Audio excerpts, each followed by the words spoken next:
first time kong nabudol dito sa Hong Kong. Lalo na sa mga baguhan, day, ayan, i-share ko sa inyo paano nga ba ako nabudol. Kaya wag basta-basta magtitiwala talaga, day. Bili ako worth 2,000 Hong Kong dollar ng phone. Yun pala ang original price.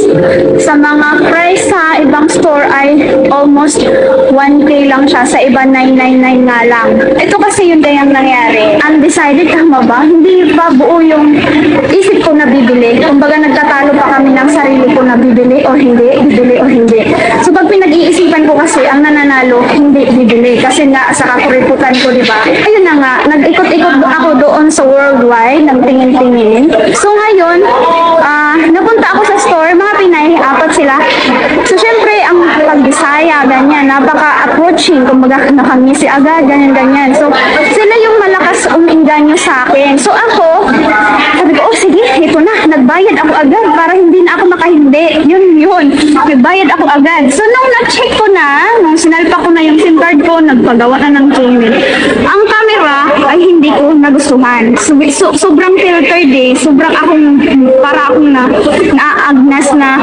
Kasi sa sobrang filter, so sabi ko, pwede bang palitan? So, pumayag naman sila. So sabi nung sa akin, nag-entertain sa akin, Bisaya din eh, kaya nadali din talaga ako sa patawa-tawa, biro-biro. So sabi niya, oh sige, ito magdadagdag ka dito. Yun yung word niya, magdadagdag ka dito. Sabi ganyan, ako okay lang, basta yung camera is okay. So, ayun na, pinalitan niya. So, hindi na, mas gusto ko yung camera nun, parang normal lang, parang ganun.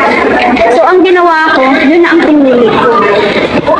Tapos yun lang, ang saklap. Kasi, malaman-laman mo, sa ibang store, ang price, kalahati. Kalahati, guys. So, diba sinabi niya sa akin na, magdadagdag ka dito. Then, the end, na ang pinili ko yung pangalawang option ko. Sabi niya, na, kinakailangan na magdagdag. So, syempre, bilang tayo, syempre, diba? Parang pabor sa atin. Di mas maganda, mas napamura. Then, alam nyo, ito, tips ko sa inyo. Sign na pwede kayong mabudol. Pag walang price tag ang product, walang nakalagay. Kasi pwede nila palang dagdagan patungan ng tindera. Diba? Yun yung masaklap eh. Diba? Akala mo yung kapwa mo. Ewan ko ba? Ang bilis ko talaga mabudol dahil. Yan, sa worldwide yan.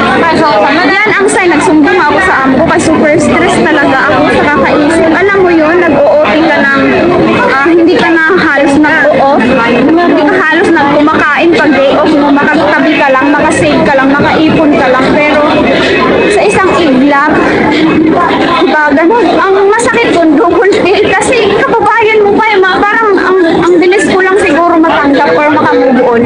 Kung ibang lahi yung manluloko sa'yo. Diba? So, lesson and learn ko dahil sa kapwa ko. Hindi naman lahat matatalino, diba? Maraming nagko-comment. Ay, nakakahiya ka. Nagpapabudol ka. May mga ganon. Siyempre, ang inisip ko naman, sino ang mas nakakahiya? Ako na nabudol o yung nambudol? Diba? Yung mapanglamang tao.